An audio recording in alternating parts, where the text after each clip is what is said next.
Hi, it's Randy Williams with the Debt Coach Credit Counseling Service. How you doing this evening? Currently going live for the second time here tonight. Waiting to see if it's actually showing up on my web page or not yet, which would be important because if it's not there, I won't know I'm doing this. Hey, it is there. All right. Hi, everybody. What I'm doing right now is getting everything all set up so we can get started this evening.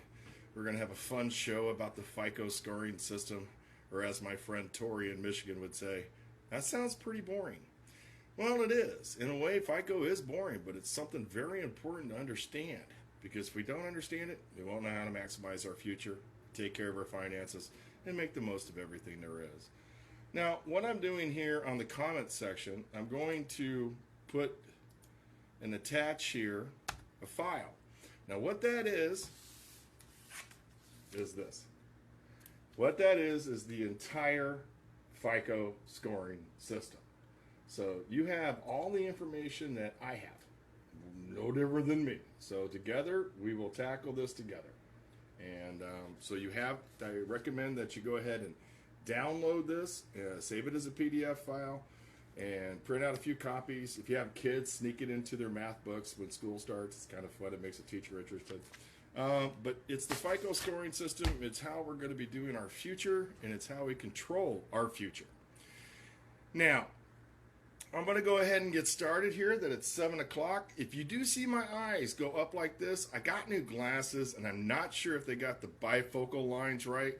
So I'm trying to adjust to them so we can get going this evening, but I'm going to give it the best I can. I promise you that. So let's go ahead and get started. FICO scoring system. Now, the FICO scoring system, believe it or not, the word FICO actually doesn't have any fancy name to it. It's actually the Fair Isaac Corporation. So it's basically FICO, Fair Isaac Corp. But to me, it's an ingenious algorithm for financial life. I think it's extremely important to understand how these little things work, and we're going to go through them right now.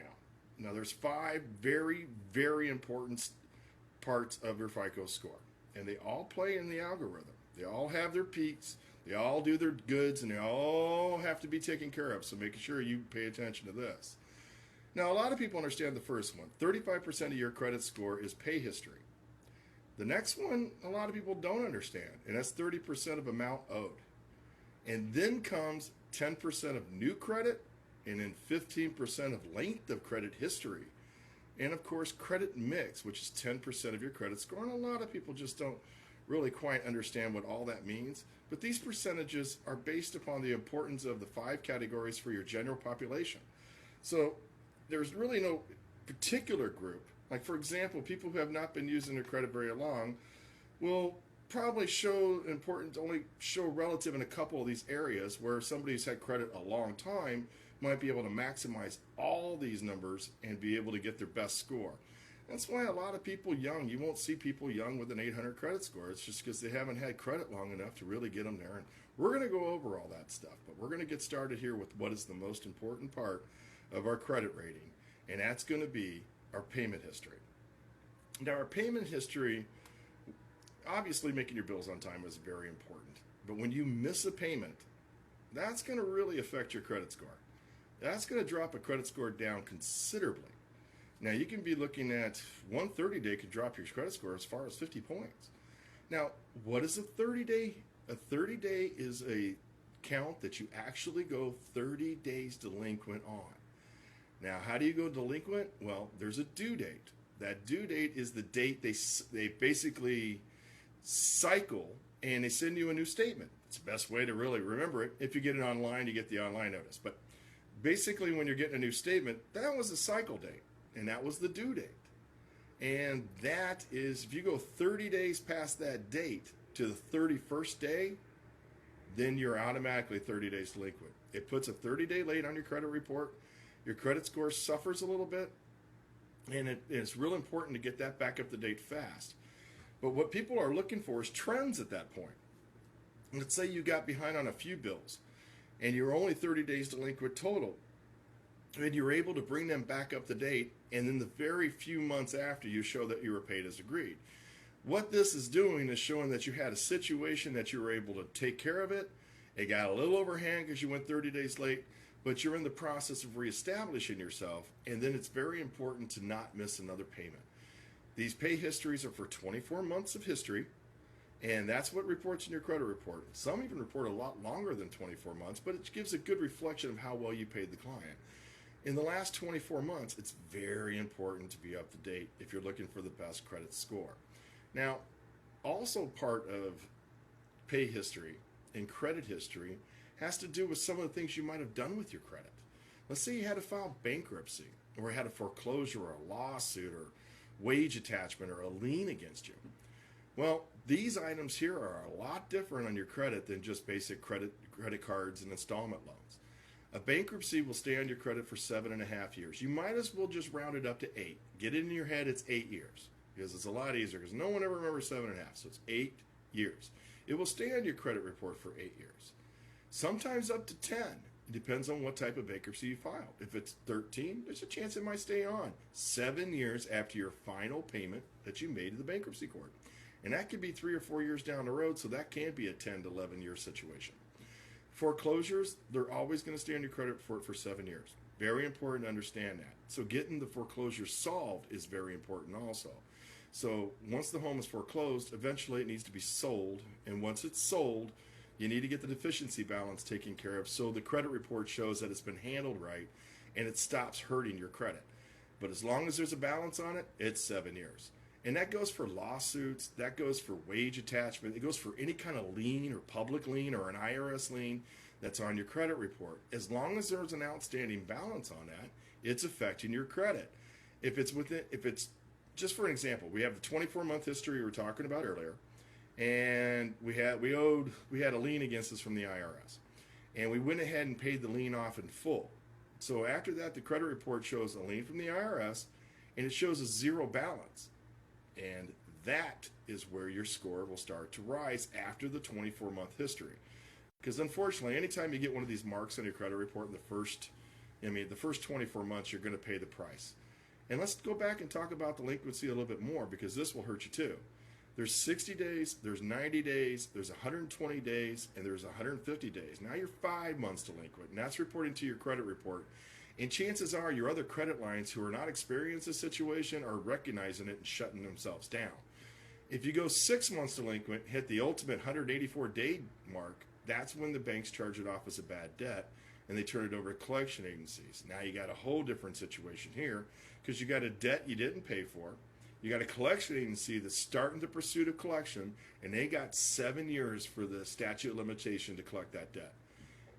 And we won't even get into the fact if you start making payments and stop, because that extends that kind of time, but that's all becomes a legal issue. But remember, your 35% of your credit score is very important. It is your history. And making your payments on time are very, very important. Especially if you want to own a home someday. You know, a lot of people don't understand that, but, you know, rental history is very, very important too. It may not be on your credit report, but they look at rental history, especially for the last 24 months, to see who's ready to buy a home. So if you're renting right now, make sure you got your rental history taken care of. And I also highly recommend that you pay with a check, so you got fronts and backs, so you can show a paper trail when it comes time to prove your history.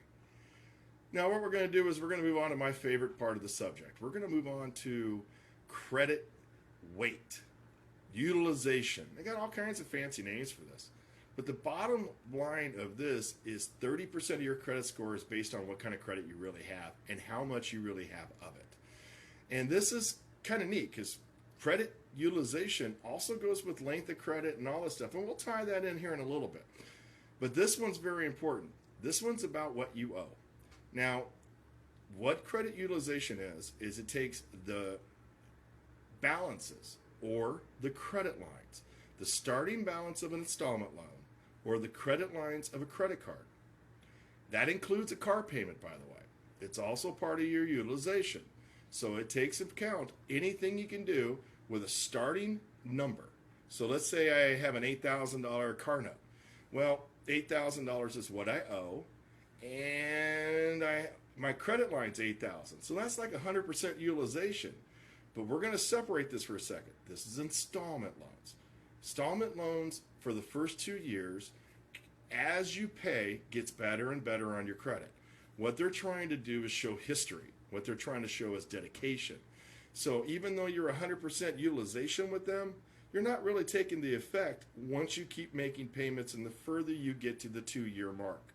Once you get to the 2-year mark, you should be at least 80% less to your utilization, and you should be easily taking, showing the pay history and all that combined to help with your credit score. But what hurts you is all the unsecured credit lines in this world. Credit cards, payday lenders that report to your credit report, online lenders that report to your credit report, installment loans with finance companies. All these different things do affect your credit score pretty sufficiently. I can't say that word. Pretty much. So basically, let's talk about the 30% on this. All right, I got my credit lines. Now I pull out my 3 credit cards, and I got $5,000 on each one of them as a credit line.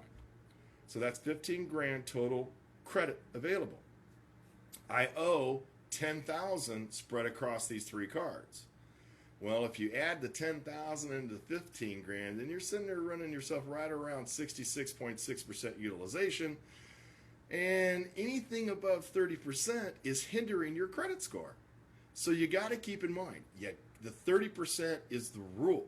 It's the rule. It's the key to life. So make sure that you go through your credit cards and your credit statements this evening. If you add them up and you're above 30%, please call a debt coach credit counseling service. I have the programs to help get you out of debt without causing you even more debt. So please give me a call. But if you go through it and you notice you're at 30, let's work on paying it down a little bit. Because the lower you get down to 0, the higher your credit score goes. Now, here's something a lot of people don't understand. This is a trick of the trade, and people get it wrong all the time. Do you know your due date is your cycle date? A lot of people don't understand that. What they do is they use their credit card for the month, charge up everything they can, and then they get their statement, and then they pay it off. That's awesome, except for your cycle date already went by.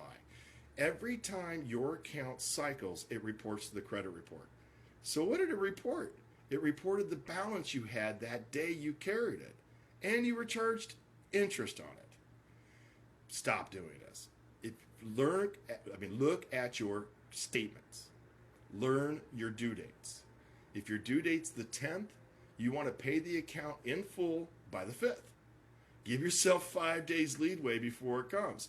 We have access to our credit card accounts. We can just go online and get a balance. You know what's going on. And if you want to really maximize your credit score and not carry balances over the cycle date, which makes your utilization look worse, make sure you pay your credit cards in full 5 days before. Best advice you can ever have. When it cycles as a 0 balance. You pay no interest on it, and you pay attention going ahead. Don't wait to see what you spend. Get ahead of the game and know what you spend. Now that's kind of important because you want to keep your utilization under control, because the more your utilization's out of control, it's going to affect things in the future. Because what utilization does for creditors is let people know if you're having financial problems. That's what it is. They can go, hey, look here, you got a little bit of credit situation going on here. I'm not sure I want to lend to you. They didn't have this in the past. Before, FICO never really covered this. And unfortunately, a lot of people would wind up with multiple credit card debts, and they just get buried in a cycle. Now they'll turn you down. They'll be able to see that you're on your way in a spiral. They'll figure it out, and they're going to turn you down. And that's because we got a FICO scoring system that actually works for us. You got to like that. So the next one's very powerful. It's called length of credit history. Now, you young kids, you're going to have to get used to this, and you're going to have to listen to me. Length of credit history and credit utilization go together like hand in hand. One thing you never want to do, and a lot of people do this, is they'll pay off a credit card and they'll close it. They're just happy to get rid of it. I am sick of Capital One. Bye. Love the thought, but the bad line is you're burying your credit utilization. You want to leave that limit open. You don't have to use the card. There's not a credit card in this world you ever have to use. Open them up, get the credit line, use it once maybe. You don't have to. And just make sure you activate it and cut it. And then all of a sudden you have that credit line to help you with credit utilization. And it also goes with length of credit history. You want credit history to be long-term, not some short, quick fixes on your credit. And a lot of people run into this problem because I had a Sears account for 15 years. That's awesome. Believe it or not, that's awesome. But they'll close it, and then because they don't want the credit anymore. And what you did is took 15 years off your credit history. The credit's always looking for trends. It's looking for ways and patterns. So if you close your credit cards down, you're basically starting over. And by starting over, you're lowering your credit score and you're suffering from the price of it. So don't close them down. Let them go. Just don't use them. It's that simple. But you really want to get your credit lines over 5 years. Now, if you want to see credit scores in the 800s, they're pretty tough. But they ask for credit lines as long as 10 to 20 years. And it takes a while to put a 10 to 20 year credit line on. I'll be the first person to tell you, I got a Capital One, and it's sitting at 12 years. It's taken a while to get there. But that's because I learned not to shut accounts down and not mess my credit score up anymore. So let's go on to the next one. And this is the fun one. And a lot of people don't understand this, but this is not that important when it comes to your credit score, but it is important. It's called credit mix. And 10% of your score is based on what type of credit you really have. And what credit mix is somebody who's been able to branch himself out a little bit. They don't have only credit cards. They have a credit card and an installment loan, maybe a car payment. Or they'll have a student loan and a credit card and a car payment. And they pay them responsibly, and they pay them on time. And that gives you a 10% kick in your credit score just by having a little bit of a mix and not just, I have nothing but revolving credit. Well, revolving credit, is one thing, but when you have something in a secured loan, like a car and stuff, that's more responsibility because it is an asset that can be taken away from you if you don't pay. So you really want to make sure when you have credit out there, get yourself where you need to be. A student loan is just as strong as a mortgage in a car, just for the record. So if you have a student loan, it equals one of those. And then, of course, a credit card, maybe a store card, and that's about it. Stay away from finance companies. Anytime you go to a finance company when you're trying to have good credit, kind of looks like you're not knowing what you're doing because any bank out there would help you with that kind of credit score. So keep that in the back of your mind. Credit mix, we want to split it up a little bit. We want to have a little fun with our credit. We want to make sure everything is exactly the way we want it. And we want to make sure it's perfectly paid, and we want length of history. And then we have the things that we mess up all the time that really hinders our credit score. I understand you can have the best credit history in the world. You can have the best credit utilization. You can be under 10%. You can have good length of credit history and a good credit mix. But too much new credit will destroy your credit very, very fast. And a lot of people don't get that. They go out and buy this house, and they're excited. And they go, well, kind of like to put some bedroom furniture in here, and they go out and do that. No, I need a fence in the backyard because dog keeps running away. So on and so on. Next thing you know, they've opened up 3 or 4 different accounts in a rapid period of time. Your credit score will take a massive jump for protection, only because it's not sure if you're running your scores up or you're taking advantage of the system and you're trying to play the game. And it's an algorithm, so it really can't tell the difference, so it shuts itself kind of down. So if you went out and opened up 3 or 4 different accounts at one time, you might notice your credit score take a big, big drop. And don't panic. It's just going to go back. It just needs to prove 3 things. 1, that you're done shopping. That's a big one. Because your inquiries are going to mess with your credit report because, for example, you go get a car and Bob at the car lot decides to run your credit. He runs it 6 different places. It really, really hurts your credit score. So I always recommend before you buy a car, you get pre-approved ahead of time so you don't have that problem. It makes life a lot easier. Always deal with your bank. But, back to what I was saying. When you have new credit, the second thing it's looking for is when the loan starts. Because as soon as you finally get approved for whatever deal you're doing, your creditor is going to report that to your credit report. And once that happens, that also takes a little bit of the pressure off because it kind of shows that you're done shopping and you're going forward, which is what we want, which is really cool. The third thing that's very important is it's looking for a little history. It wants to make sure you can handle some payments on it. So the more payments you make towards that coming out of a fast situation, you're going to be able to see your history get better and better and better and better as time goes. But you want to be very, very careful when you're messing with new credit. If you need something, because honestly, as a credit counselor, nonprofit credit, I'm going to tell you straight up, you only use your credit for three things. And that's buy a house, education, and of course transportation. But if you're using your credit too much, you're going to pay for it. So we want to be careful. Don't open a bunch of credit cards. Don't open a bunch of things at one time. Spread it out. I think the first thing you want to do is concentrate on what's more important to you and start going through the needs and wants, because sometimes you can actually figure out that your car is more important to you, and we need to get you there before we go open this new Dillard's card, because we get 20% off. And let's talk about that for a second. Every place you go out there is offering you a percentage and a cutback on opening debt while you're there purchasing the items. Don't do it. Don't do it. Because they're going to make it back in interest. And every one of those people that do offer that do offer high interest rates. So you don't want to do that. So make sure we don't do that, okay? Now, let's talk about inquiries. Inquiries has got a fear for a lot of people out there because they hear, too many inquiries, my credit's going to go bad.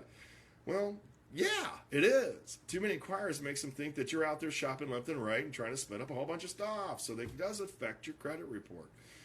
But there are safe ways of looking at your credit without making inquiries. And that's annualcreditreport.com. Annualcreditreport.com. Look, I'll even type it in a comment. So that way you'll have it here and you can go right to it. Annualcreditreport.com. So now it's right there. All you got to do is click that link and it'll take you right to Annual Credit Report. I recommend everybody does this. It's absolutely free. Pull one of your credit reports every 4 months. You're allowed to pull all three once a year for free, so pull one every 4 months. And what this does is update your information, make sure your personal stuff's all correct, and take a look at that credit report. Make sure you don't have anything on there that doesn't belong on there. Because if it does, you need to call me so we can get that removed. And make sure that everything you're doing currently is being reported accurately.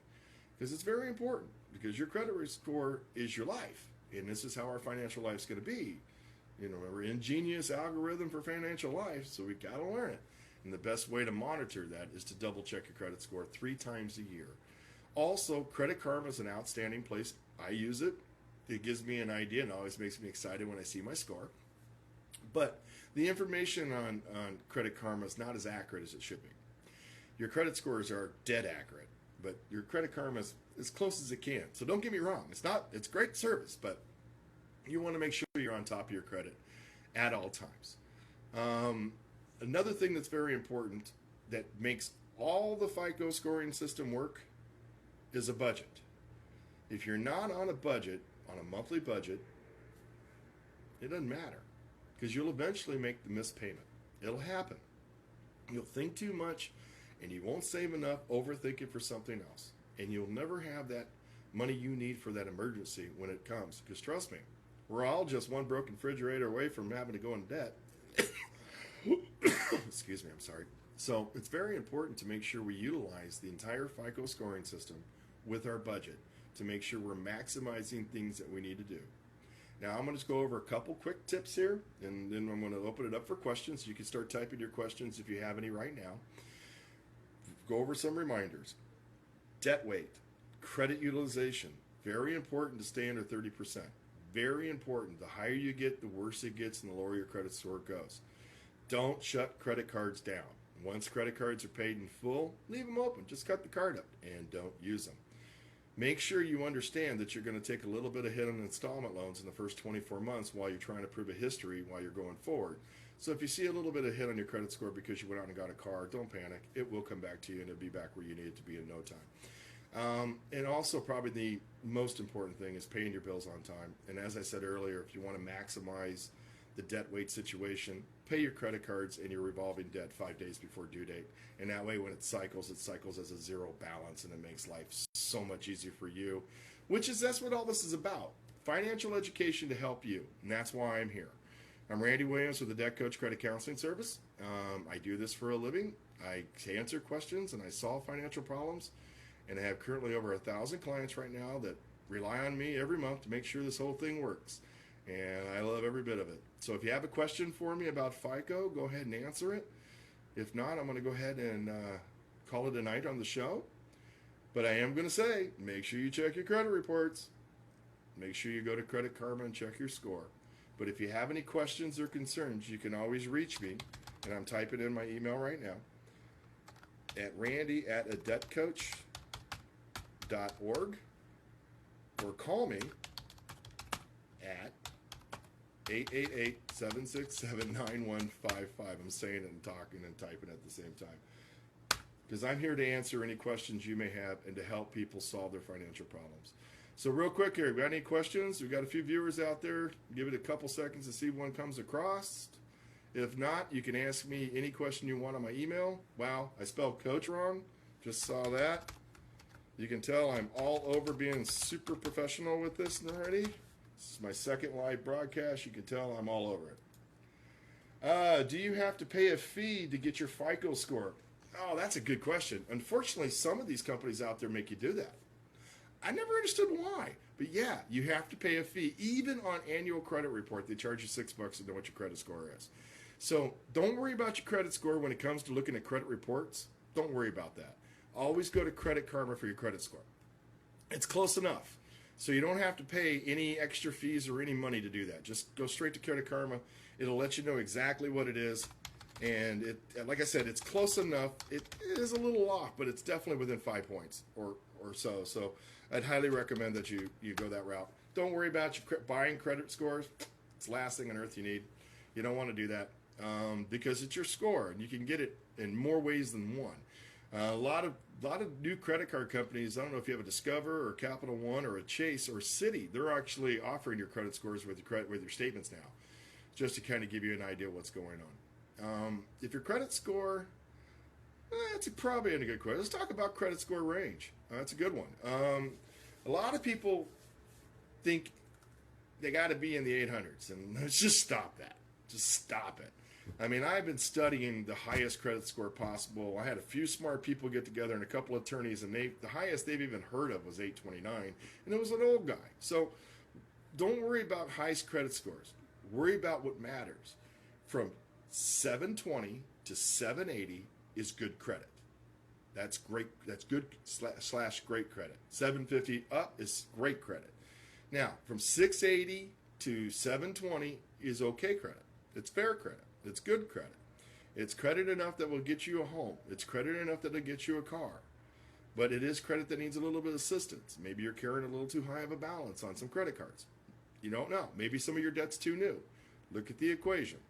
Now, when you get under 680 and drop down to 650 to 620, now you start reaching down in the higher interest situations where your interest goes up a little bit by a house, maybe a car, because you're not quite got the credit savvy to qualify on your own perfectly.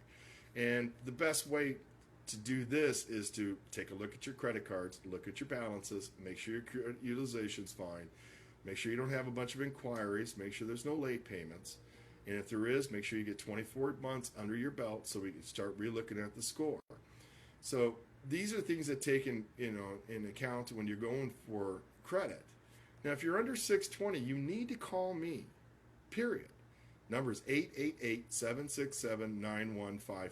There's a reason you're under 620, and the only way we're going to get it solved is pulling credit reports, sitting down together, or going over the phone and figuring out a game plan to solve it. And there's usually going to be debt from the past that you just haven't cleared, or something out there that just needs to be addressed. Or maybe you're just carrying way too much credit card debt and you need a break and you want to lower those rates by 14%. Then you're going to give me a call, and then we're going to solve that. Any more questions? Looking for any more questions this evening before I call it a night? Okay, well, I think we had a good talk. Like my friend Tori told me, that FICO is quite boring. It is. But if you read the manual that I posted on there for you guys and get ahead of the game and start practicing FICO scoring, like the famous people say, it's not a score, it's a skill. Well, I'm offering you the skill. And if you need any one-on-one counseling or just advice, call me at 888-767-9155. My name is Randy Williams, a Debt Coach Credit Counseling Service. Signing off. You have a great evening.